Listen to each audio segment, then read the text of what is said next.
Hi, Chef Wayne here, and I'm here today to talk about yielding. What I'd like to talk about is from the can yielding.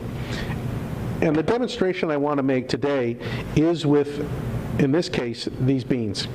So when you read your recipe, it will say something to the effect of 2 pounds of beans.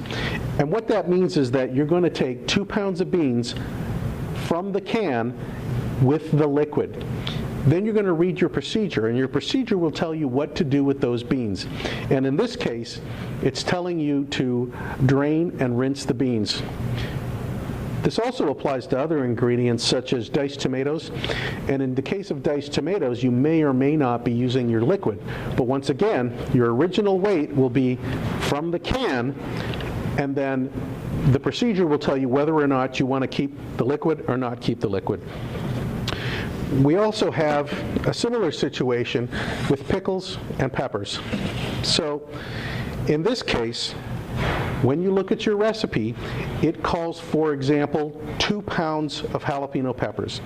You're going to portion those peppers out with the liquid, and then you're going to drain the liquid, which will give you your servable portion.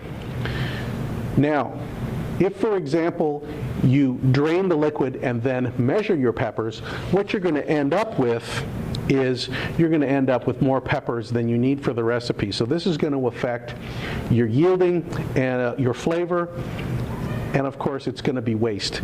So once again, check your recipes, weigh from the can weight, follow your procedures, and you'll have the right amount of product in your recipe.